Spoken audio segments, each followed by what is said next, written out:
holy shit, holy shit, holy shit, holy shit.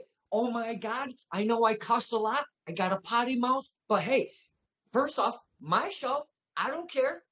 Everybody that watches, if I cuss a little too much, I apologize. But oh my God, holy shit. Look, I don't have just the mighty Bosch. He surprised me. He pulled the wool over. He pulled the wool over my eye. He brought Syd Morrigan with him. This is stirring the pot with my very special guests, my very first multi-person Skype, you little boogers, and it's my very special guest. It's the mighty Bosch and Syd Morrigan. I don't know how this is going to be viewed to the viewers, if we're up, if we're down, if we're left or the right. I don't give a shit.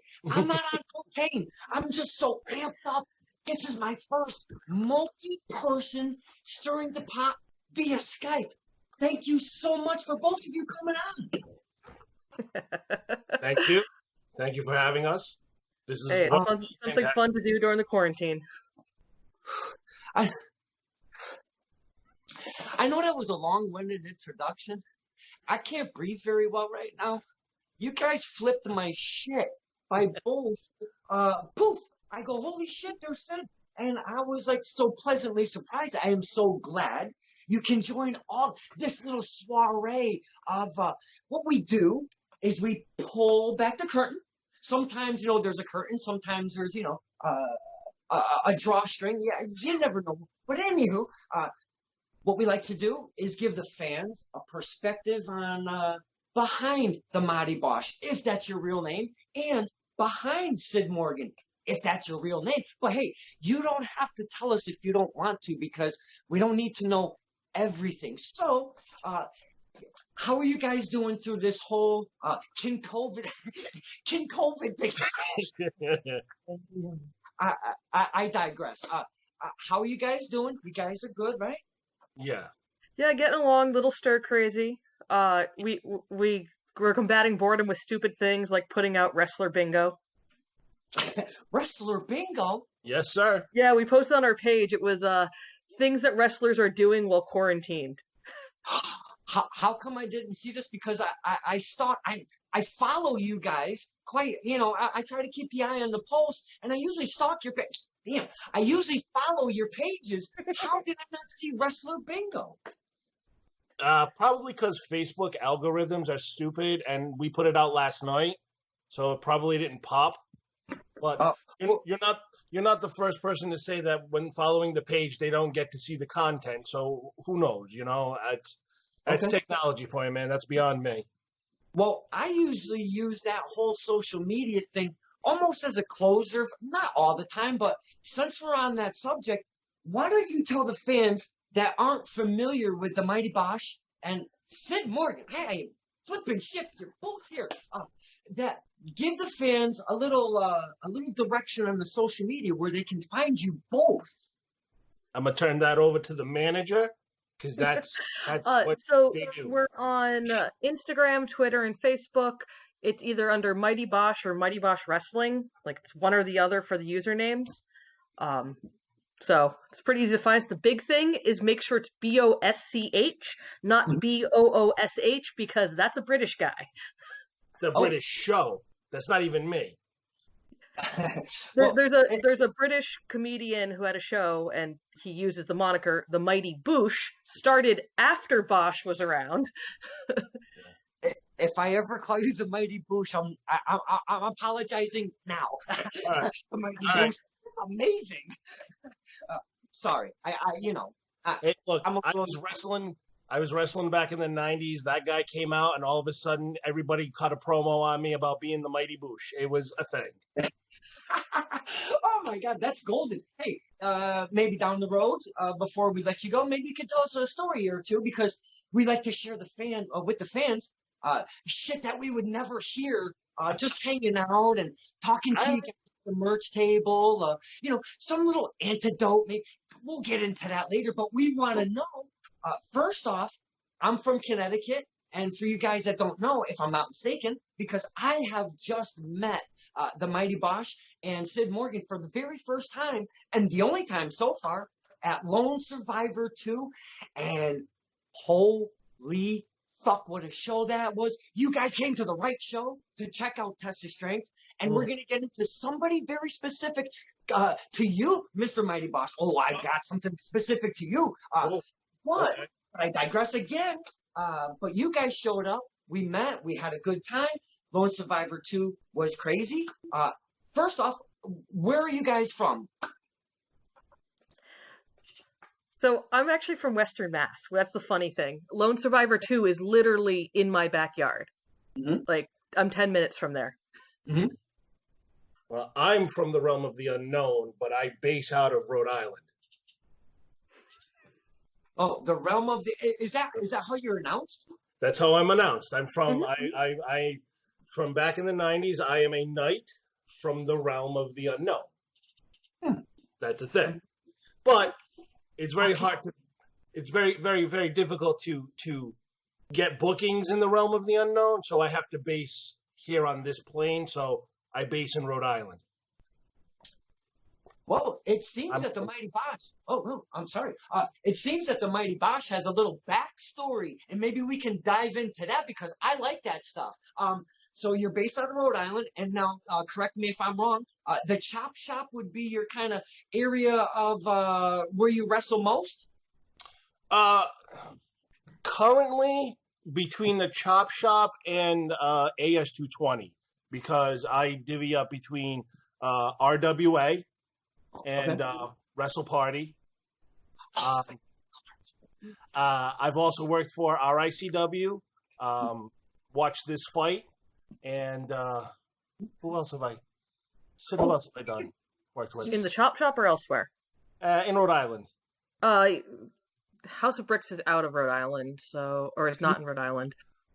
But they have retired. So yeah, out of the Chop Shop, I have wrestled for RWA and for RACW, but between RWA and Wrestle Party is kind of where I float mostly. At least where I've been floating. Now, you did a match proving ground in the Chop Shop. This is true. Yeah, there was that audition dark match thing, whatever that you want to call that. Now you've spoken about some really popular promotions in that Chop Shop because there's some great men and women that come in and out of that place and that actually make that their home base. What would you say is pretty much your mainstay home base where you walk in the door and you're like, I'm home? That's tough because we're kind of in a split custody situation, I'd say. Yeah. We're in a split custody situation because it's split between Wrestle Party and RWA. Okay. RWA was the second company to give us House of Bricks is where we started, and then Sully gave us a chance, and that's what brought us to RWA's attention. I was part of the Sully section when it was just forming at the XWA Center. It was amazing. It was a bunch of cool college kids, and me and my dad showed up, two old dudes, and we started hanging out. And the Sully section, they let me be part of it. It was fucking amazing. I love Sully. If you want to see some crazy pop, you got to come to a show where Sully's working. It doesn't matter how much his opponents liked. As soon as Sully comes out, people lose their mind at Wrestle Party. We had so much fun doing the Sully section. If he got kicked in the nuts, we would say, he got nailed in a Sully sack. Stuff like that. It was some of the most fun shit Was it always a banger of a match? Yeah, banger. I seen what you did there. A good little sense of humor. We like that kind of stuff. Now, Wrestle Party. Let's talk Wrestle Party because it's very character driven. It's over the top. It's way larger than life. I spoke to Isana. Love Isana. Oh my goodness, she's a delight. Cute as an effing button. Oh my god. Yeah. Yes. So like that, right? Yeah. Hey, you better watch that heart shape. Sometimes it gets a little wonky. You don't want to do that. You're right. Yeah, okay. So, anywho, Isana, she was like a cat. They take on crazy characters over there. Does the Mighty Bosch go to Wrestle Party as the Mighty Bosch, or does he go as one of these over-the-top characters? Well, it's funny you mentioned that because I've been signed to wrestle at Wrestle Party, but every time I go, for some reason, I don't ever remember being there. And it's usually because I think just I don't know how much you know about Providence and Lovecraft and all the craziness and nuttiness that happened all way back then. But when I go into Providence, something happens and Bosch disappears and the coolest guy you will ever know shows up. And yes, well, you and the coolest guy that just anybody will know will show up. And apparently his name is Cool Guy Pete. And Cool Guy Pete wrestles at Wrestle Party. He kind of looks like Bosch, and he wears Bosch's jacket and stuff, but he's not really Bosch. But then he leaves Wrestle Party in Providence, and then Bosch is back. So I'm back, and it's really weird. So, but I hear he's a decent wrestler and he's a fun guy.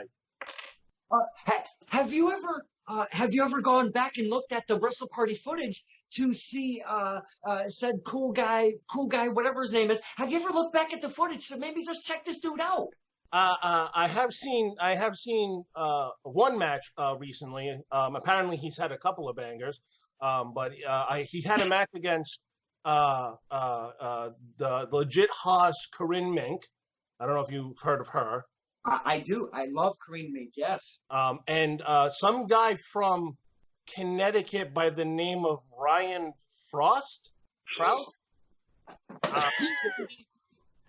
So they had a three-way dance, and it was a very intense Haas battle, and many moves were done, and well, the cool guy didn't win, but that's because Frost cheated, and he didn't really cheat, but he stole one. So whatever. But it's Frost, which was part of the reason why Sid and I went to Lone Survivor, because we heard that this Frost guy was there working, and I needed to see this because there's something about him. I don't know, maybe me and him one day we'll get in the ring and mix it up, and I'll show him exactly what it's like to not have to worry about a gimmick and get beat. Because that's his thing, right? Like, he doesn't dig on gimmicks. Hey, he's a wrestler. He wears a singlet, okay? That's the first. Oh, okay. All right. Didn't mean to get you all riled up. Let's not do that. No. It's fun. But Mr. Frost, me and him, we have a relationship that's very complicated. Okay, I love him, but I don't know. It's a weird love kind of thing. But I tell you, he's a protector of me. Okay. He was there one time and I got carried into the back and I got my ass kicked in the back of a strip mall, and he wasn't there to protect me. One of the worst nights of my effing life. He wasn't there. I don't know why. He came late and he saw the black eye. Whatever. What anyway? Mr. Frost is. He is all business all the time. I get that about him. So, seeing him in action at Lone Survivor 2, it was one of the few times to actually get to see him actually work. I gotta say, solid worker. Not a fan of the whole stripping El Jabroni of his mask. Two things. Three things. All hail El Jabroni. Sid, do you like El Jabroni? I've seen him work. He seems like he's pretty solid. Okay. All hail El Jabroni. Second off, that's not a mask. That's his beautiful face. Now he's fucking faceless. Okay, get that. We let's all be on the same page of that. Okay. All right. Third off, my love for Mr. Ryan Frost just kind of went down a notch, maybe 3, because he helped deface El Jabroni. Yeah, I mean, I don't know. Maybe between what happened at Wrestle Party and now what happened at Lone Survivor 2, maybe the powers that be over there at Test of Strength might be like, well, you know what, Frost, there's this guy over there that might be able to give you a run for your money. Who knows? Maybe you'll see the Mighty Bosch in Test of Strength. Give him some his own size to pick on. Yeah, right. Please, because I love Mr. Frost, but I don't. There's this way. God, he's gonna listen to this and just absolutely annihilate me. Oh my God!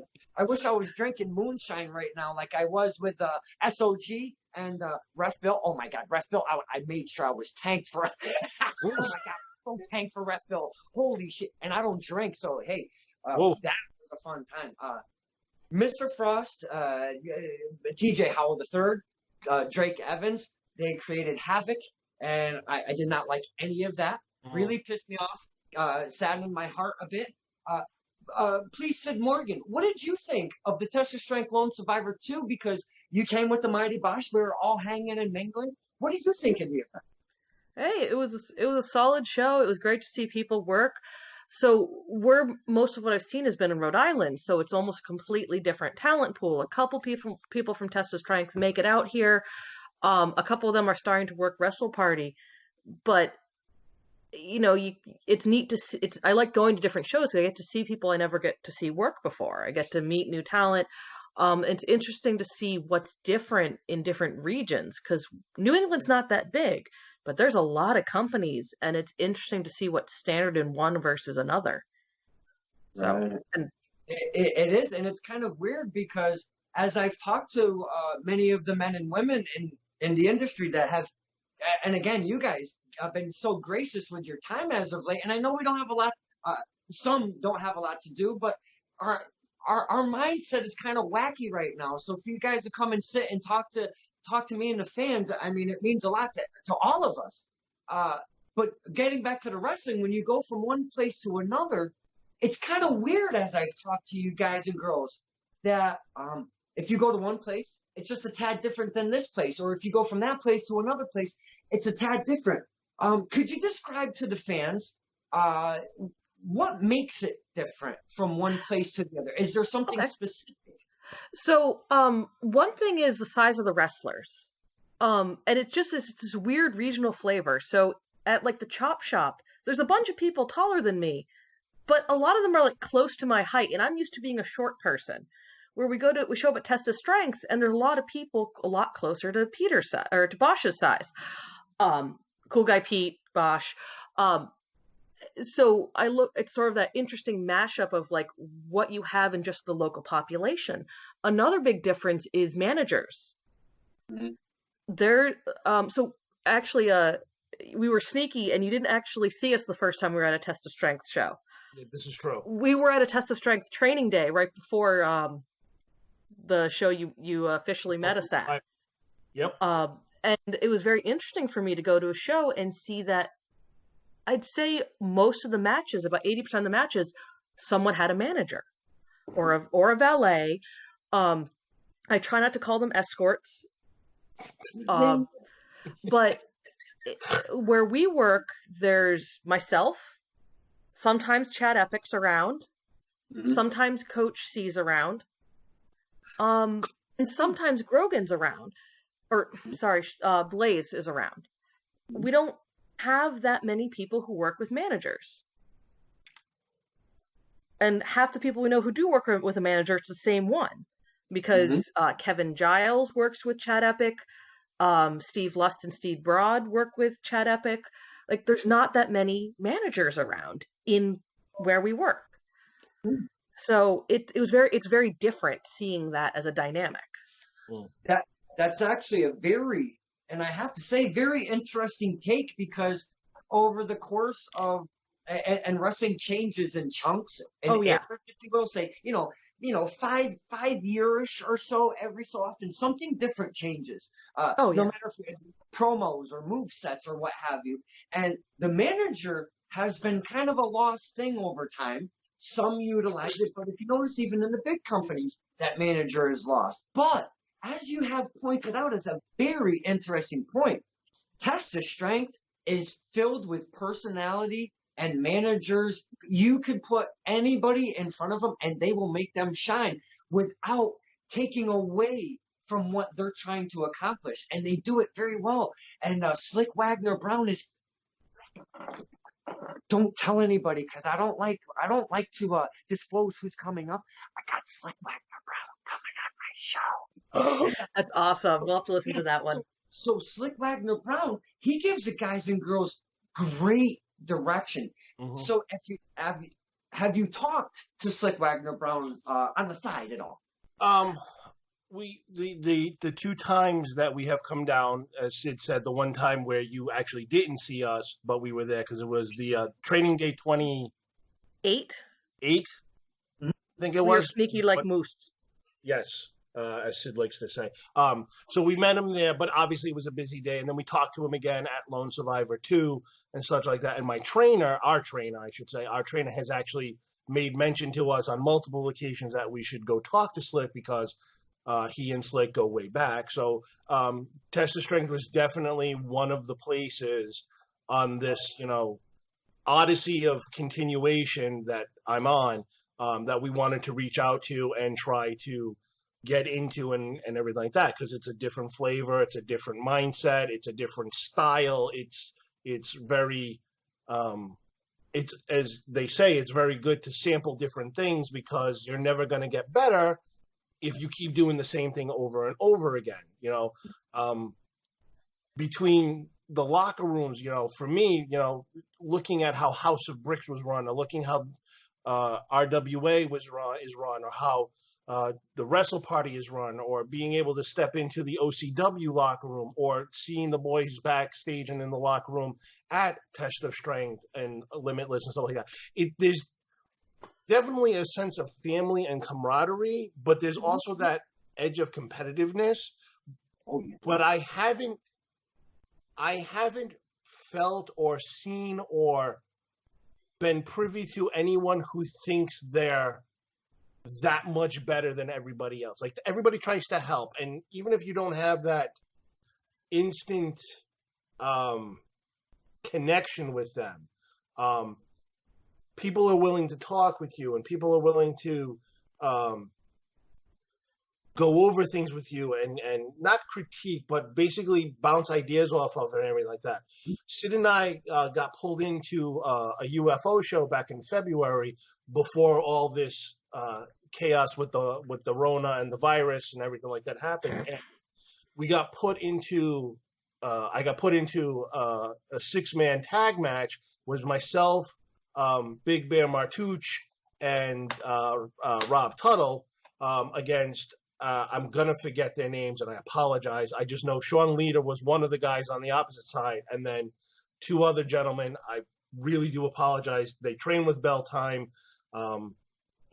They're really good people, and their names are escaping me right now because I'm trying to recall them. And we had the match and everything like that, and when we went back, I got to talk to, like, Mike Skyros and Mike McCarthy and a couple other guys back there. And it was like, hey, I saw what you did, and oh my God, that was great. And you could have done something. And that kind of brotherhood or sisterhood or workerhood, if you will, is kind of what I see a lot of, regardless of what locker room, what show, which territory, TOS or RWA or RICW or what have you. And it's a lot better for me now, because when I did this in the 90s, it wasn't like that, or if it was, I was too much of a schmuck to realize it, because I was 18, 19, 20, full of piss and vinegar, and thought I was king shit. I'm sorry, I didn't mean to say that. I thought I was the big dog, and honestly, I wasn't.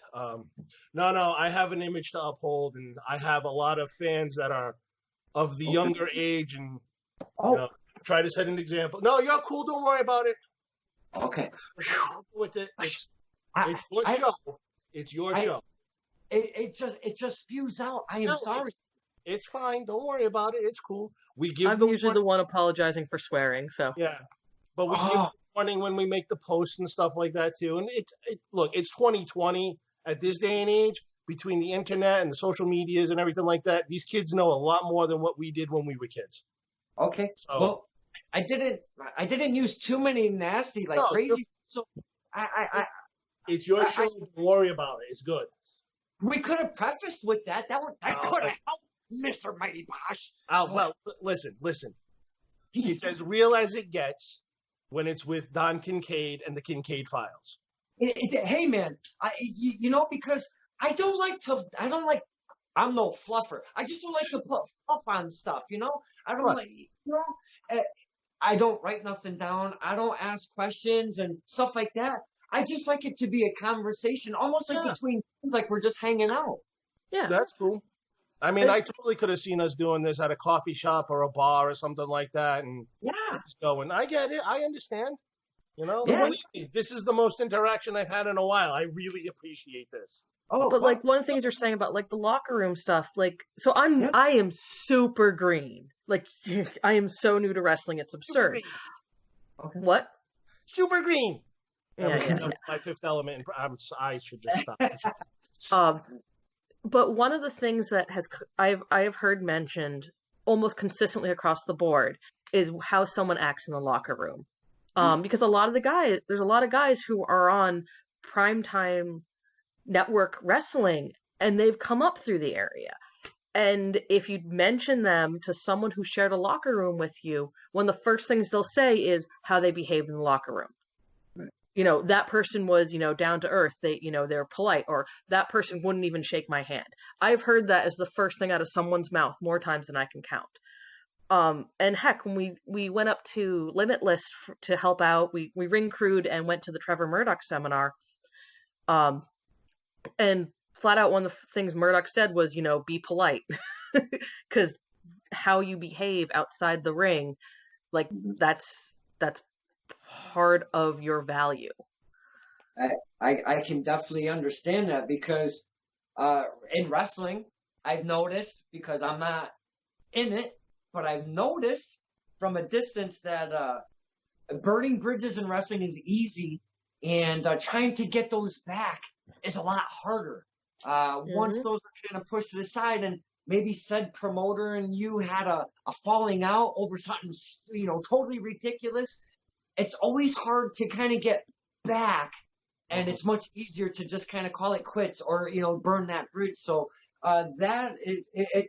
Hey, if you're listening and, you know, you're upcoming, she's neon green and she's talking with a good mind. So, hey, thank you for sharing with us, Syd Morrigan. We appreciate that. I've got a better grasp on the concepts of things than the actual doing of the things.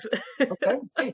I don't, except when it comes to social media, and that's because Syd does that so much better than me.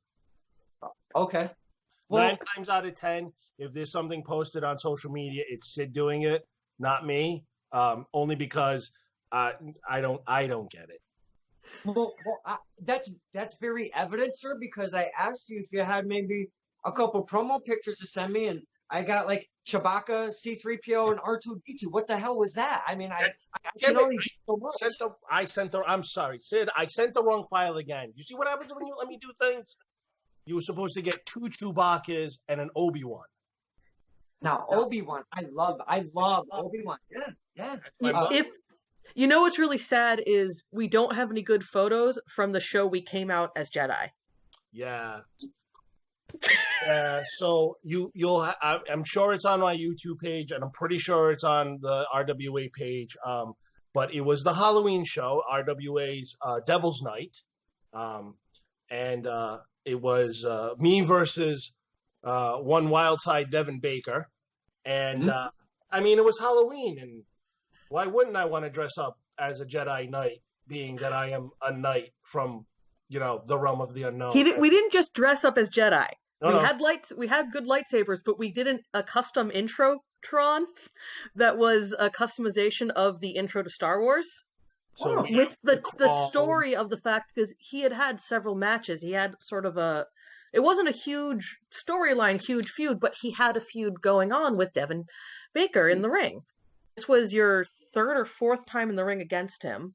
2nd singles, 4th time in the ring with him. Yeah, he had been in several multi-mans with Devin, had a singles match and had lost to Devin, like pulling the tights or variously being a heel. And we came out, which I don't dig on. So, you know, if Ryan Frost, anybody else tries to pull one of those on me, they're gonna get.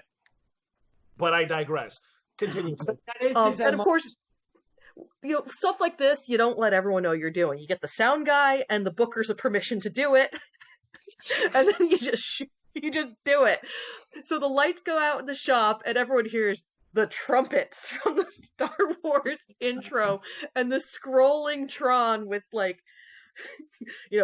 RWA Devil's Night. Episode blah blah blah, and we have the video for it, and it's literally this rolling like story about the clash between Bosch and Devon, and it at the end, instead of going to the Death Star, it goes to the Chop Shop, and then it's dark, and we light up our lightsabers. We both have we have actual stunt lightsabers, like you can hit with them. Yeah, so that was loads of fun. It's kendo stick thing. That was the night of the moonsault. It was the night of the moonsault. But yeah, I mean, and that's the thing too. I mean, wrestling is fun, and if you can't have fun doing it, you're missing out on a big opportunity. So that's what we did. That is a fantastic message, because you have to. If you're just a stickler and you're just always serious, like, and I'm just gonna use Lesnar because he's a no nonsense, big gigantic dude. You don't see him interact. You should tell your Lesnar story. Paul Heyman tells everything and all of that. So when we love to boo Brock Lesnar and all that shit or whatever, but when it comes to this, the smaller stuff, doing that extra little things like that, it gets the fans so much more involved in what you're doing, and we don't know what's coming. So when the lights go down, the Star Wars music, I'm sure the first thing the fans were like, "What the fuck?" Oh yeah, definitely. Yeah, no, it was definitely a thing, and and God bless the sound guys and all the production people that do everything, because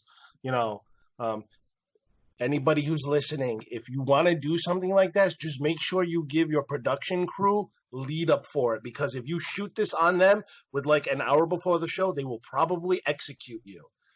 So big shout out to the sound guy at RWA, Tom Billington.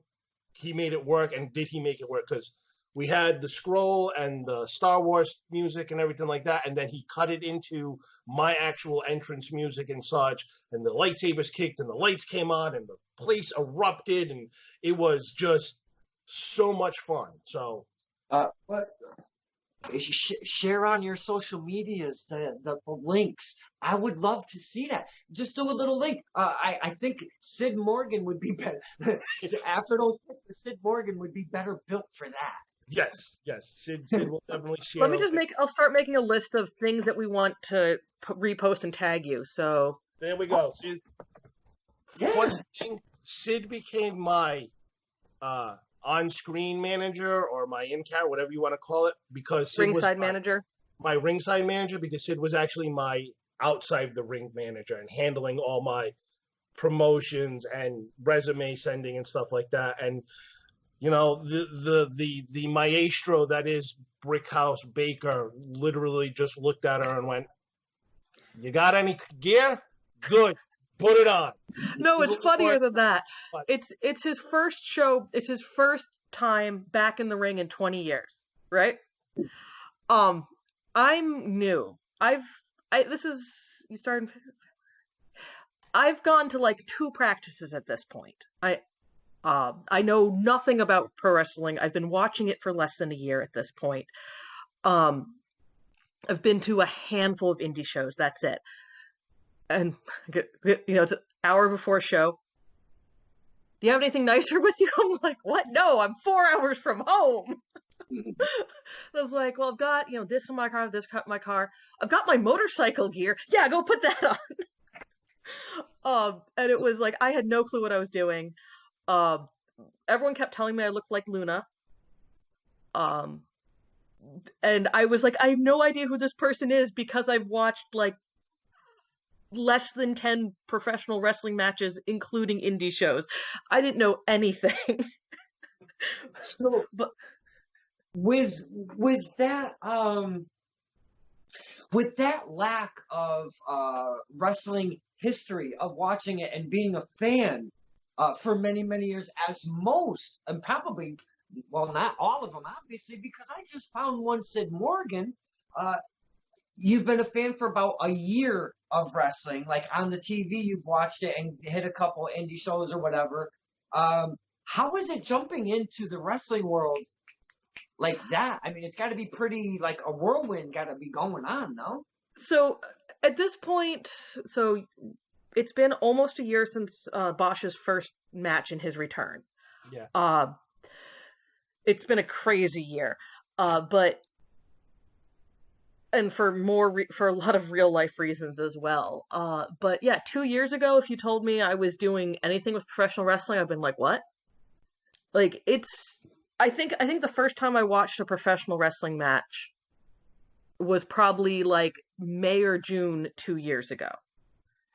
First time I'd seen like little snippets here and there, but I grew up in hill towns. We didn't have the ability to watch professional wrestling. We didn't have cable.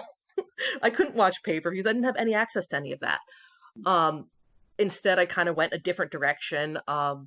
And I have, combat hobbies, but I'd never done wrestling. So it's been this interesting sort of like taking my actual background that's combat related and sort of trying to make it work within wrestling because muscle memory's a thing. Wait, you say combat abilities. Are you an assassin that we just No. I spent about 8 years studying Taekwondo and then about 4 or 5 years doing judo and karate, Shobukan karate. Don't mess with Syd Morrigan. Just saying, for me, don't mess with Syd Morrigan. And hey, I'm not taking anything away from the mighty Bosch because hey, don't mess with Syd Morrigan. No. But now you're a manager and you've made a comeback, and let's go back to that. Sure. You're back after what? What's happened and why you were not in wrestling? All right, so my first go round, so I don't know if you've had anybody on your show who can say this, who isn't probably on network, but so my debut match, ready? September 1996. Didn't see that coming. No, not. So I started in the mid 90s with a group known as Power League Wrestling. Which was one of the only ones at the time back then. There were a few others, but it was one of the bigger ones, and we did traveling stuff like that. I went for about 3 years till about 99, November of 99. I think it might have been a little earlier than that. And then without having it actually ever be confirmed for me, I stopped getting bookings, and I'm going with the assumption because I was such a 19-year-old boy? 22, but yeah, we'll go with that. I was basically a pompous ass. I had been an actual amateur wrestler from middle school up and through college. Was actually at a tournament with Brock Lesnar. Was going to be in a qualifying tournament against him later on that semester until I blew my knee out and such like that. So that happened. But I thought I was better than the boys in the locker room at the time because here I was, this amateur wrestler, this amateur background. Kurt Angle was just coming out being big, Olympic gold medalist with the broken freaking neck and everything like that. And, when you're 18, 19, 20, 21, you think you're invisible, you think you're the king of the world, and you think you know better than everybody else. So, and nobody... And again, I don't think I had the mindset or the wherewithal to understand what I was doing wrong, nor did I understand if anybody had reached out to me to try to tell me I was doing something wrong. So I stopped getting bookings in 99. Go through the years. The itch is always there. It's always, I want to get back. I want to get back. I want to get back. 1 year becomes 2, 2 becomes 4, 4 becomes 6. I get married. I have a kid. I make some other questionable life choices. But getting married was one. No, I'm kidding. That's not true. Getting married was not as bad a life choice as sometimes I make it out to be. So let me just put that out there because if I didn't get married, then I wouldn't have had my kid. If I didn't have my kid, I would be a miserable person. So I love my daughters. They're beautiful. Shout out to them. We'll get to that later.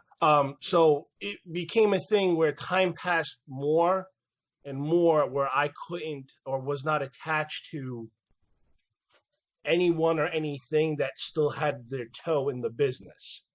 I want to interject one point in this too, because it's something that's very different about then versus now. Then things, as he's told me many times, it was really territorial. Plus, the internet was literally a new thing in terms of a web browser. Like, 96 was the year of the first, or was it 96? 96 was when Netscape Navigator was brand new. Remember, this is before Google. Google was 98. So reaching out to other companies and stuff like that was much harder to do. You actually had to like write letters and mail them by post service and stuff like that. So there was no social media. There was no connections that way. And he's also made it very clear to me, people didn't work, if you worked for more than one company, there was usually heat. Like you took heat for working more than one company. So that is a layer of this as well. It wasn't like you're working 6 companies and all of a sudden everyone stops booking you. It's you're working one company and you get phased out. And then you're high and dry because there's not 10 companies in your state. So years go by. I don't know anybody who is involved or still involved or anything like that. And it just got to the point where I had basically written myself off and said, it's never going to happen again. I'm out. It's done. I need to make peace with this. But, you know, it's that deep down in the bowels of your heart, like, I want to go back. Well, I end up linking up with Syd in some other thing that we were a part of and everything like that. And Syd introduces me or says that she's friends with this guy. Maybe you've heard of him. I don't know. Theodore J. Liftington. I have. What a character. Oh my God, no. So Syd and I are part of this group that Lift is also sometimes a part of when he's not wrestling all over the place. And he comes in one day to this meeting that we're having, and Syd's off on the side talking with another mutual friend, and I strike up a conversation with Lift, and we start talking, and I ask him what he does, and I'm an indie wrestler, and blah, blah, blah. And I'm like, oh, yeah, I used to be an indie wrestler. And he's like, oh, yeah, well, what was your name? And I'm the Mighty Bosch. And I tell you, sparks flew off his head, light bulbs exploded, and his face and jaw hit the ground. And he's like, oh, my God, that was you. And I'm looking at Syd as this reaction is happening. And I'm going, you're putting me on. You must be ribbing me because obviously this is not a thing. And he's like, I remember you. I saw you work. And I'm like, it was the 90s. This is very weird for me. Like, no, that's not possible. Like, no, I remember. And I remember your tag team partner. And this was your tag team name. And you did this. And this was the thing. And I'm like, oh, damn. He actually does remember. Well, after more talking and stuff, come to find out, in the middle of my run, like around 97, 98, is when he started training with the boys that I was working with. So, and then I'm going to jump in the next part of the story because this is where I got involved. Because this was spring when this happened. Spring about 2 years ago. And so at this point, Bosch and I had just started getting to know each other. And eventually he started introducing me to professional wrestling. And, you know, our friend Liftington had all these shows, and one show that came up more often than others was Wrestle Party, because, I mean, he knew I wasn't a wrestler, and, like, their posters was like, girls, monsters, slams. I was like, oh, this sounds like fun. We got monsters and violence. I'm here for it. And not like monsters in just like a big brute of a man, like weird, crazy, what's going on monsters. And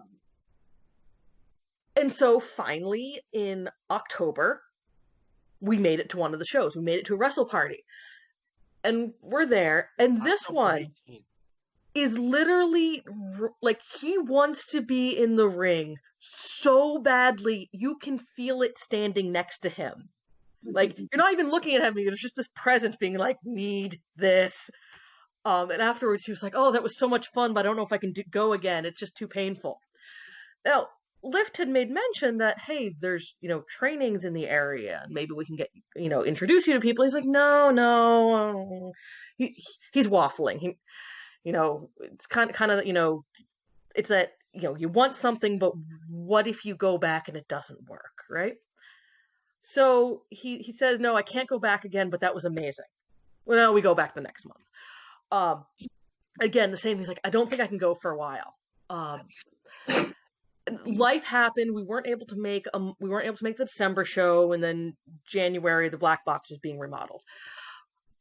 But at this point, Lyft and I had been conspiring for a couple of months on this. We're like, how are we going to forcibly throw this man back in the ring?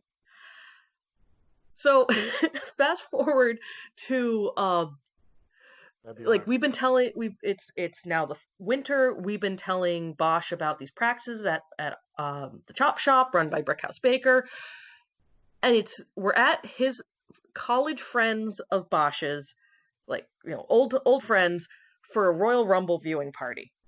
And one of the people there goes, oh, I know someone who trains. This guy's neighbors, good friends with Coach Will. And he goes, I'll make a phone call. So, there'll be someone there. And we're talking like, oh, Lyft? Oh, yeah, I know Lyft. Lyft's awesome. Blah, blah, blah. So basically, now we've got his other friends conspiring to get him back in the ring. Who are not associated with indie wrestling, conspiring with people who are to get me back in the ring. So. And, finally, we actually get him to show up. And, Lyft and I are going, oh, we're really anxious because he's finally going. And, what if, some Murphy's Law happens, he gets injured. He comes back and he messages us. We had a group chat and he goes, I've got a fat lip. I've got bruises all over my body. I have rope burn. We're like, did you have fun? And he's like, it was awesome. It was that doing that one practice was that moment where everything clicked back into place and everything the universe felt right again. After not being right for years, the universe felt right. And I was like, the hell. And literally 2 months later, I had my first match with House of Bricks. It was a 3-on-2 tag match. And the last year has been history. It's been insane. Oh yeah. Also, when he was thinking about coming back, he was like, oh, if I wrestle once or twice a month, I'll be happy. Last year,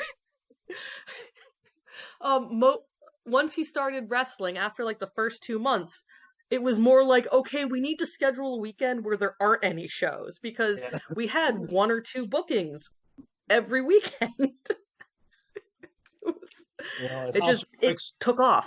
And House of Bricks led to Wrestle Party, and Wrestle Party led to RWA, and RWA led to RICW, which also led to OCW, and Watch This Fight, and it's been crazy. It's been the best thing I've got going for me in terms of extracurricular activities and such, and I'm making new friends and meeting new people, and just I've met you, I've met Laura, I've met Dawn, I've met Slick, and Frost, and yeah, I know. Look, I'm gonna pull the curtain back a little bit here. All right, give me a break. Hey, Frost is actually a guy close enough to your size that you could have a different match than you've been getting. This is also true, but I mean, but I've also met other people. I met Brian Malonis. I got to meet Tokyo Monster Kagas. I got to meet Falaba. I've gotten to meet Trevor Murdoch, and I've had conversations with these people, and I've been able to bend their ear a little bit, and it's neat because when I wrestled in the 90s, I was 210 pounds. I'm 350 now. There's a very big difference. So I'm relearning what I have to do, and to get to talk to guys like Falaba and Trevor Murdoch and Brian Malonis and such, who are also big guys and who have either gone through, made it through, or whatever. It's been it's not life-changing, but life-changing, It's been amazing and wonderful. And I crave it, and I think I'm in the boat with everybody else right now. We're like, Jesus, my bookings are busted, and what the hell, and I need this, and so it's been a crazy, wonderful, immensely insane, and universally wonderful time for me, and it's been great. Well, it sounds like both of you are having an absolute blast going to the events, doing your thing, enjoying the fan. And I talk about the fan and the wrestler relationship. Even the referees, we get to mess with Ref Bill and such. So we have a lot of fun. And now the crowd. You've been in the business for a while. Ish. You've been in the business for, as the kids say, a minute. Yeah. Now, do Hot you minute. hear out at this point, Syd Morrigan? I just want to call you Sid. I keep forgetting your last name because that's all. No, don't worry about it.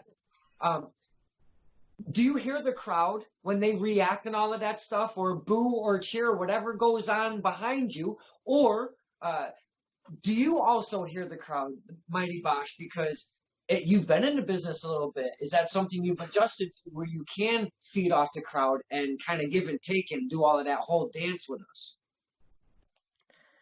So I can say, well, when I'm ringside, when I'm doing the managing thing, yeah, part of my job is to try to get people cheering, trying to get people going, help get him jazzed up when he's in that sleeper hold. I'm there for the show. Heck, if a heel ever wants heat, all they have to do is hit me. But if they hit me and they don't get back in the ring fast enough, I will hit them back. It's happened. For me, when I'm in the ring, and even back then, I kind of have earmuffs on. I've had this conversation with Sid a lot. And it's not something I try to do anything like that, but things get tuned out for me. It's almost like there's a cone or a dome that comes over the ring, and I don't hear the reaction. I'd love to sit here and be like, yeah, I hear the reaction, and I feed off the crowd and everything like that. And consciously, I never hear it. Sid made mention of the fact that I busted out a moonsault, which if you've never seen a man of 350 pounds flip upside down and fly, yeah, there are GIFs and links and stuff. We'll get those out there later. But so I busted out a moonsault and I hit it, and it was very impactful, and I won the match with it and everything like that. And I went backstage with Sid, to kind of cool off and catch my breath and everything. And I looked at her, and I'm like, they didn't like it. And she looked at me like I had three heads. And like, what are you talking about? Everybody was on their feet. And I had to watch the replay and hear the reaction that way to understand that it actually had an impact. Mm. So for me, I hate to say it, but I do get a bit tone deaf in the ring, and I don't hear much. Not to say that it's a complete silence, but it's. I try to. I think I get filtering it out. Yeah, my nerves get it out because I tried to stay focused and I want to have a good match and I want to tell a good story and such like that. That it's one thing that I should be concentrating on to keep the crowd involved in the good story, and yet I don't. Hey, and I feel it too. So I've been in a couple Rumbles now, and I actually had my debut match about a month ago. So I've had one match that wasn't a Rumble or a battle. We tag teamed at a student showcase, and I can tell you, I don't remember audience reactions at all. Like, I'm still learning to remember to engage the audience. He at least actually turns to the audience, engages them. I'm just like, what happened? I don't remember anything. It just becomes this weird blur that pieces come back and flashes, and adrenaline's a hell of a drug. I compare music and wrestling in many of my interviews because they're so similar. And when you're on a live stage playing in a band, I did it for quite some time, and those kind of things happen because you can practice. And now, me personally, I would kind of look at the song, listen to it, try to break it down. Because I was a cover guy. I couldn't write. I'm not that bright. But I would sit there and try to, learn the covers. And I would do it. I'm a guy, I'll play that 20, 30 times in one sitting easily, okay? Right. But then, when it's showtime, that one song, it was 30 seconds long. Mm-hmm. Yep. Sometimes it just happens. Yep. No, that's probably the best analogy of that, to try to bridge it. Yeah, it's kind of what it is, and it's weird, and I don't know how to get around it, so I just keep working as I can. You just keep working at your craft. You're doing something right, because Syd has described that when a big boy does a moonsault, people fucking notice. I'm just saying. Yeah. You're not wrong. So I mean, it's definitely a benefit to have somebody like a Syd sitting on my side, But there's also a running joke that one of these days we're gonna have to do a show where he cosplays as Bam Bam. Now that brings me to a question. Being a bigger guy, you said you do. Now, do you do a moonsault regularly in your moveset? No. I pulled the moonsault out because I needed to put the exclamation point on the feud I was having with Devin Baker. One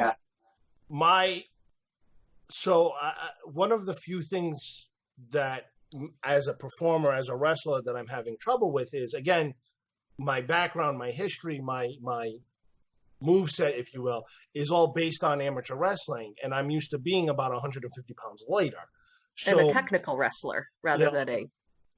And getting into the ring as I am now, I'm wrestling guys and women who are shorter, lighter than I am, so I'm doing big guy stuff. So it's weird if I get to do certain certain technical moves. Like, if I do a chain wrestling, it makes people go, well, wait a minute. That's a big man doing chain wrestling. That's different. That's weird. That's not expected. So we have been to we were at a Limitless taping, and he put, and it's hasn't been released yet, but he does an Oklahoma roll, and you literally hear someone say, "Big guy got moves," because they weren't expecting him to bust that out. His first singles match with RWA, this was, he hadn't done that many matches since he'd been back, and it was him and Devin there, and everyone's like, "Oh, this is gonna be the sleeper match." And they had two guys around, both. I think Devin's just under 300 pounds, and Bosch is over 350. So we'll just say two guys around 300 pounds. They're like, "Oh, there's going to be a sleeper Haas fight," and they got a cruiserweight match out of it. We were bouncing and flying, and we weren't doing flippy dippy stuff, but there were two guys that were moving a lot faster than anybody expected. So it's definitely, my arsenal of skills and moves is a lot deeper than a lot of people give me credit for. And I'm not trying to brag. I'm just trying to be honest. No, but because the reason why I brought that question up is because as a bigger guy, you don't have to do those on a regular basis. But when you do them, we, the fans, lose our shit. You're right. I got, before the coronavirus hit things and basically put the big old brakes on everything, I had just won an online tournament for Proving Ground. I voted. I was right there. I was voting. Yeah, you were. And winner of the online tournament gets to wrestle Mike Montero. I don't know if your fans know. I don't know if you people out there in Connecticut or whatever know who Mike Montero is. But Mike Montero is no slouch. No. And quite frankly, Montero's he's done commentary in a bunch of your matches and repeatedly refers to Bosch as deceptively agile. So deceptively agile. That's a thing. So he's, before the coronavirus put the kibosh on things, he's the current Proving Ground champion. And I won this tournament, which was no small feat, mind you, because the people I was in against, oh my God, Yeah, finals were against Skyros. Yeah. Like, we went into this going, hey, we're in a tier against Skyros. Like, we're just happy to be here. Like, I've had Mike Skyros on my show. Don't tell him we voted for you. Don't ever oh shit, I just told him. Man, he is a good worker. Like, you go in and he's got really good body control. Like, when he goes flying, you can see it he's got the control of his entire body when he's flying, got the good technical skills. Like, he's someone to watch. He is. And talking. Oh, go ahead. I'm just gonna say this. When we got to the finals of the online poll, and I saw that it was against Skyros, I looked at Sid and I'm like, I'm not gonna win this, right? Like, this is not gonna happen because it's Mike Skyros. Like, Skyros, exactly. He's from New York. He's been doing this a lot longer than I have, technically speaking. He's got a bigger following. Like, it was a big thing. And when that final countdown happened and I won, I was looking at it on my phone and I dropped my phone. I was like, I can't believe I just did that. So that was huge, and it's not taking anything from Skyros because I've watched Skyros. I've seen his matches. He was at that UFO show and I was like, I can't believe that this is the guy I beat, and I need to go and step my game up now to perform at this level because I was at the show, like you said, for Lone Survivor 2, and where he beat Pillman and Sammy, whose name Diaz. Like, and that was an intense match. Yeah, that's fair. But like, it was an intense match, and I watched this, and I'm like, well, damn, I have a lot to live up to now. So, like, it was a thing. That's got to feel good because of where you're at right now in your career. I think that's got to be a big lifter, no? I'm still kind of riding that wave that I actually made that.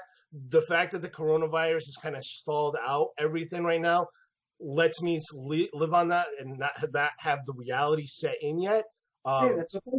Because, I mean, the stipulations is the person who is holding the Proving Ground title at the time that the contract is signed for the match to happen is who I'm against. Right now, it's Mike Montero. That man knows how to go.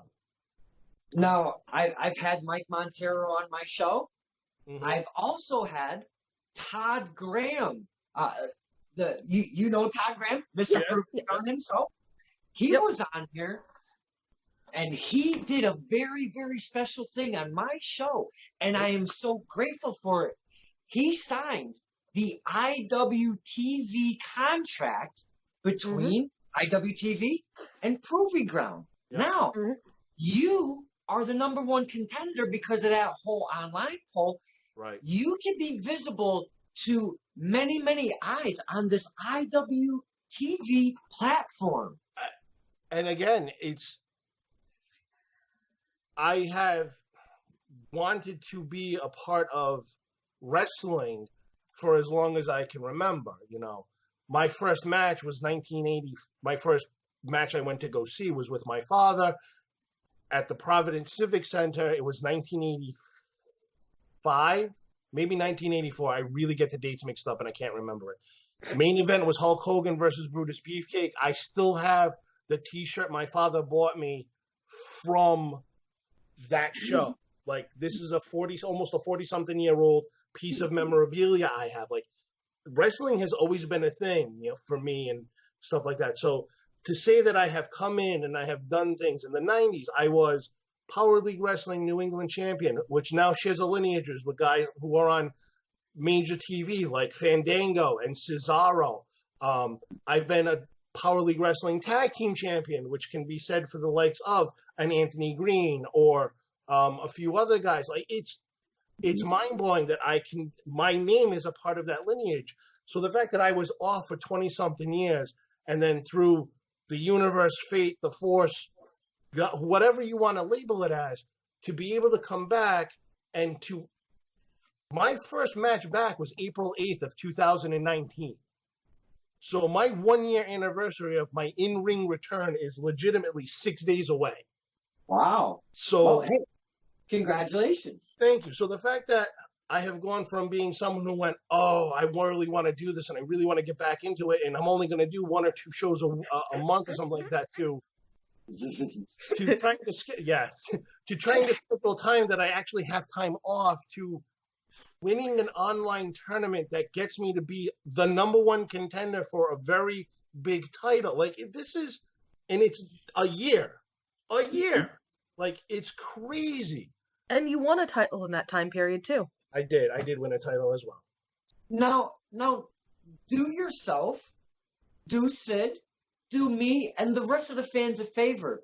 Enjoy this adulation that's coming to you, because if it's deserved, it's deserved. Take it, run with it. Use that as when you get back in the ring after the whole Kincaid, that cracks me up. I don't know why, but when the whole Kincaid thing goes away, dude, use that as some of that nice energy. And I'm telling you, I love me some Mike Montero, but everybody is beaten on one certain day, and that could be your day.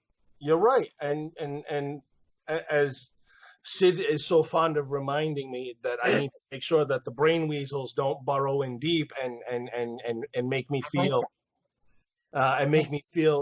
it's really weird, but I get to sit there and look, and I get to look forward to this match against Mike Montero. I've had matches against Insane Dick Lane and Isana, and the possibility of me actually being able to wrestle a Brian Malonis or a Falaba or a Trevor Murdoch is there. Like, it's possibilities. It's, I've seen Christian Casanova go. I've seen Dan the Man and Sammy Diaz.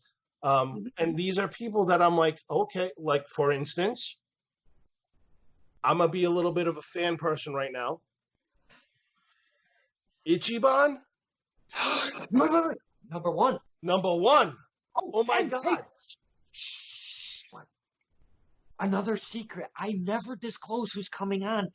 I've got Ichiban coming on my show. I'm sorry? No. But what he's trying to say is, when he saw Ichiban starting to work, he was like, he's got technical skills. That boy got technical skills. Like, this one, he was literally geeking out next to me, being like, that's not just pro wrestling, that's like technical grappling. And he was so excited. And then you add on the lucha shit on top of that, like, damn, boy. But the fact that it's been not even a year and I'm a #1 contender, and that I've won a title, and I'm won a title that I retired and turned into a cup. Basically, kind of like the K1 Cup, but it's a little different because it's a nice trophy too. It's still very. It's almost got that like new car smell or that Christmas morning feel. It's still like, oh my God, this is really happening. Like, I have merchandise now. I have fan page. I have stuff that that was only a dream. It was just not things that I was able to do or experience my first go through for various reasons, are now very, very prominent, very imminent, very intimate. And the amount of people that I have met and who have been supportive and just who have become my friends and who have, call me or text me, or I can text or whatever, and we can just, go back and forth. It's been so amazing, and I can't wait to do more because there are so many people out there. Like, the next RWA show that we have, I'm gonna wrestle the future Jamie Tucker.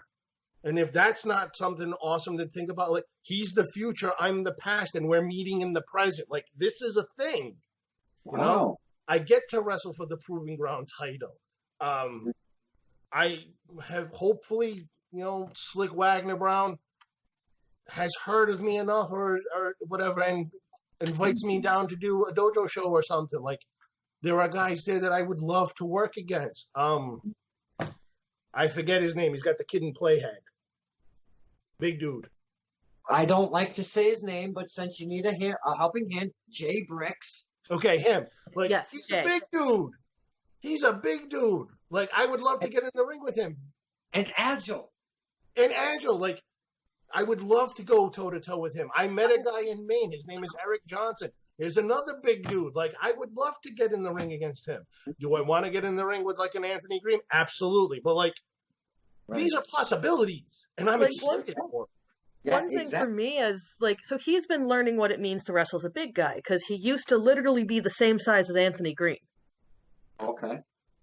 Like, we literally just realized that, because we were looking at a match, and he was like, Anthony Green's taller than me. I went, no, he isn't. And we looked it up. Oh, he's the same height. So he's been learning how to what a big guy wrestling match is. And I've been sort of learning everything. And I've got such a pet peeve over this idea that a big guy match is two slow guys slugging it out. Because it isn't. It doesn't need to be. Look at the big guys that can haul ass, and it's impressive. And it's not just like, yeah, we got Keith Lee right now, and Keith Lee is the same size as Bosch. Same height, They're same weight. 6'2", 350 pounds. Same size. So give you the idea of, like, the type of stuff that, can be done. But there's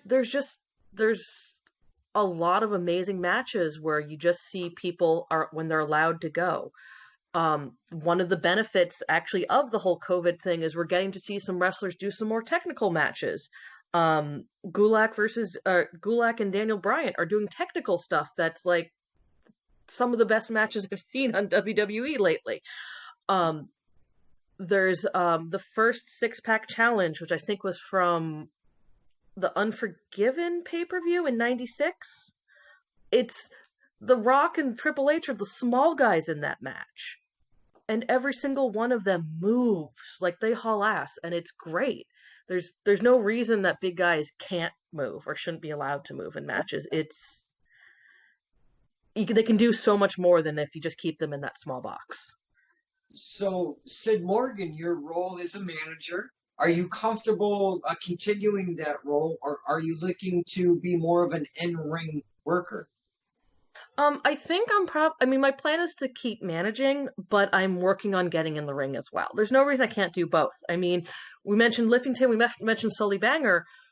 They work together. They're lift and bang.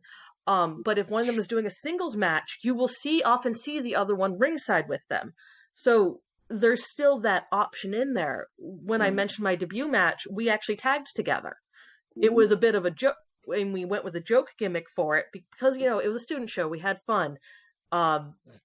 Actually, our newest shirt design, which is the Mighty Mighty Bosch tones.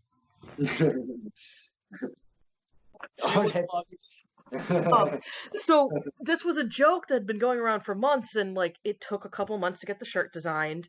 Because I had getting touch with the right people and getting the idea designed across because I had a really crappy sketch on a Post-it.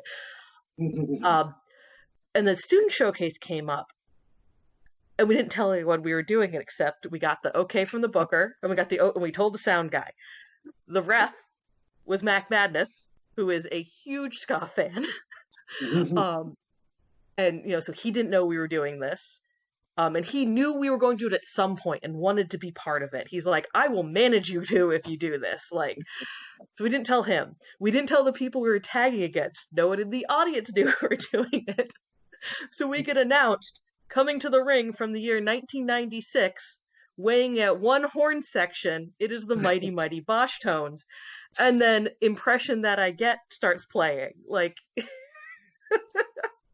But it was a mixed tag match, and it was us versus Stephen Luss and Nicole Matala, and and like Sid said, it was a student show. It was her in-ring performance debut. She had been in a few Rumbles and a Battle Royal. Like her actual debut was at Fenway in the Battle Royal. Like let's That's pretty cool. That was her first in-ring. That was amazing and unexpected. Because that's only like second or third, maybe second show that they've ever had at Fenway.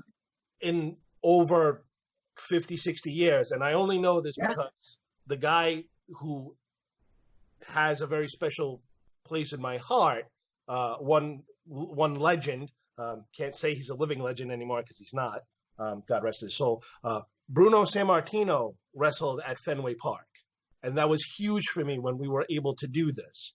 So, you know, and you're right, it had only been done there a couple of times in recent memory, and it hadn't been done there for a while. So, I mean, it's been a crazy trip, but a lot of things that happen that we see happening is there are a lot of either mixed match tag matches or intergender matches, and we can fill those roles. It's a good role to be into. So I'm hoping. My big thing is I'm odd in the fact that I'm deliberately slow to get into the ring. I live 2 hours from where my trainings happen. I can't make trainings that often. So like I come down here for I make like one training a month.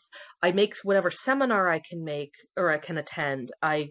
We find time in the ring, like, oh, we can get to the show an hour before call, and we go drill stuff. Like, that's something we do, but it means there's holes in my education, and I know my basics need more strength. It's easier for me to get bookings because there's so few women wrestling. You go to promotions and sometimes there's like 2-3 people or 2-3 women, and that's it. I don't want to use that. I don't want that to be the reason I get bookings. I want to go in. You interviewed Isana, and she even talked about this. If you are a woman in the ring, there's going to be children and teens who look up to you. And I want to be a good example. I don't want people to look at me and go, she's only in the ring because female. I want to actually be able to go out there and actually show that I belong in the ring, that I can work. And I don't care about being fancy. Like, yeah, that'd be great to have some fancy things in my pocket. But what I'm concerned about is I want solid basics, because with solid basics, if you've got that strong structure, you can build an amazing match. I got lead in my ass. I got wide hips. That's my center of gravity. I don't get off the ground easy, but I can throw a good small package. I'm managing. I'm ringside, and there's teen girls looking up to me. Like, that's a thing. It's kind of almost overwhelming in a very positive way. But if they're going to look up to me, I need to give them something to look up to. Hey, that's a fantastic message for the younger women, and that go to these wrestling shows and bring signs and cheer on their favorites. So that's a great message to send to the younger fan, because hey, it's not about my old ass. That's what wrestling is about. It's about the younger kids and their getting them entertained, and it just kind of trickles throughout the crowd. So it's like a domino effect or a chain reaction thing. So we all just join that, So that was a great message. And I gotta say, talking to, not even just talking, seeing both of you pop up on my screen freaked me right out. I lost my crap and I couldn't stop swearing, and I apologize for that. Hey, that's all right. It is what it is. You two have shared so much with us, the fans. You've talked about many of your peers. You talked about what's ahead with you and Mr. Ryan Frost. That I'm keeping an eye on. Before I let you go, because if I don't, he's gonna crawl up my ass. One Coach C. Do you have any interactions with that kid? Because he's something right now. You want me to take this one? If you want to, I can tell the story. You can. I mean, we can both. I'll share something, and then you can say. So, I hate to close with this, but no. It's you can add on something right afterwards if you want. Yeah, absolutely. We'll give the social media stuff again because it's been a long time. So, funny story about Coach C. Again, wrestling in the 90s. It was a little bit more territorial. So I worked for an organization called Power League Wrestling.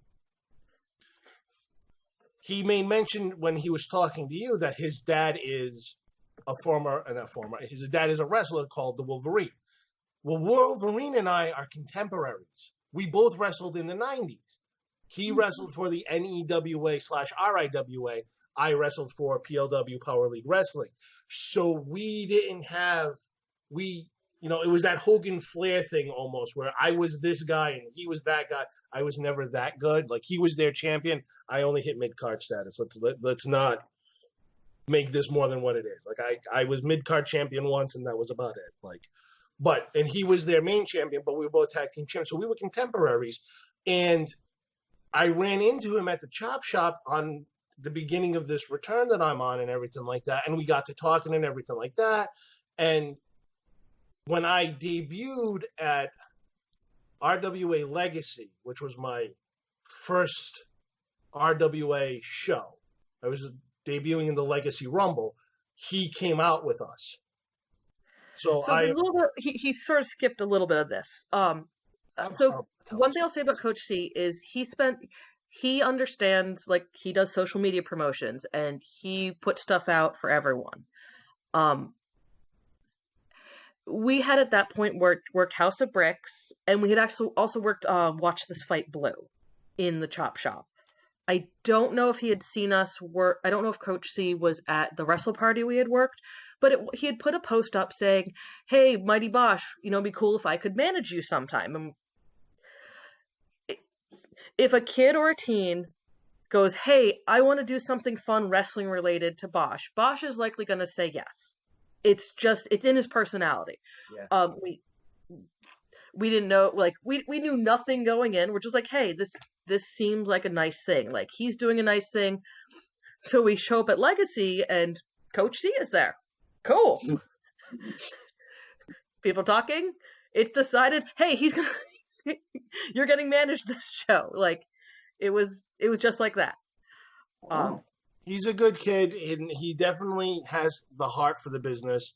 And as he said too, he does do a lot of amazing things with social media and stuff. Like, he shared when you posted that we were going to be on the show, and with when you had the other two zebras on earlier, he shared that post. He's shared a lot of posts of a lot of wrestlers. Like, he understands that aspect of getting the name out, and and he's a good kid. I have fan art from him, which is on the wall at the Chop Shop. He's been starting to do the work. Like, he's been doing bellboy work. He's, when when there's streamers or confetti in a match, he sweeps up. Like, he's putting in the manual labor. Like, when we go and visit another promotion, we help set up and break down the ring. We went to Test of Strength in Northampton at the Deuce.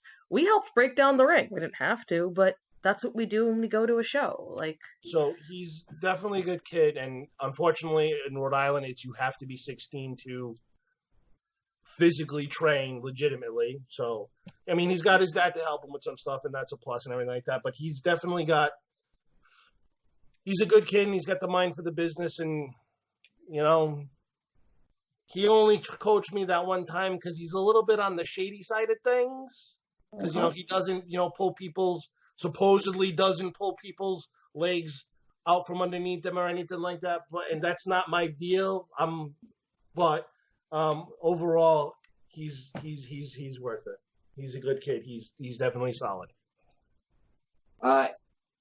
Coach C's an interesting character at such a young age. I am very interested on seeing where all of that goes, as well as the Mighty Bosch or the Mighty Boosh. Whoa, hey now. It's late. I get it. I can only say that because I'm doing through the camera right now. So if I see a person, I'll never say that. The Mighty Bosch and Syd Morrigan, a very, very great surprise to see you come in. Give the fans a little more of that social media before we get going. All right, so we can be found on Instagram, Twitter, and Facebook. You'll find us under the handle, so the @ part, of either Mighty Bosch or Mighty Bosch Wrestling. So we're pretty easy to find. Yep, and if you want, we have merchandise too at whatamaneuver.net, the Mighty Bosch. Come check us out. There's a lot of other great indie wrestlers up there as well too, not just us. So if you wanna help out some indie people who have been suffering because all their bookings have been tanked because of the Kincaid virus. I mean the coronavirus. It would really help out everyone all around. I mean, for example, other workers who use What a Maneuver include Danhausen. Mhm. And I think Malonis is up there, and Brian Malonis is up there as well. So like, they're a smaller company than some of the other ones that do wrestling merch, but they're, as clients of theirs, we've been incredibly happy with them as a company.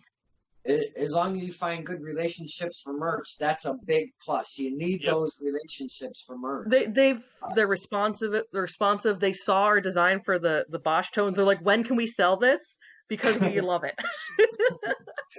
And thank you, Don, for what you do. And obviously thank the fans, because legitimately we tell stories. We go out there and some of us are living our dreams and such like that. But, I've done empty house shows, and I've done, 3 and 4 people in the audience shows, and I've done shows where there's 100, 200 people. So obviously, without you, the fans, or Don, you doing stuff like this to keep the thing relevant and stuff, it would be for naught. So, sir, thank you. Well, that's truly appreciated. When we corresponded for you to come on here, I was very excited because I've only met you once, so I was interested on getting your story and sharing it with the fans. You guys were fantastic, and you did such easy to talk to. Look, the timer says an hour and 26 minutes. It only feels like about 10 to 15 minutes. Are you sugaring me? Hey, I didn't swear. That's like the first time in, I don't know, maybe 15 minutes. The Mighty Bosch, Syd Morrigan, it was an absolute pleasure having you guys on my show. I mean, and I should never say it's my show. And, if I swear, I don't care because it's my show, because it's really not my show. This show is meant to push the men and women. It's meant for the fans to share and see, just to get, and I don't get in, I stalk your page, but I don't ask, more deeper stuff. You let us into your lives a little bit more, and we appreciate that. So this was Stirring the Pot with Don Kincaid and my very special guest. This was amazing. The Mighty Bosch, don't call him Boosh, and Syd Morrigan. Thank you. Thank you, Don. Thanks for having us. Thank you for having us.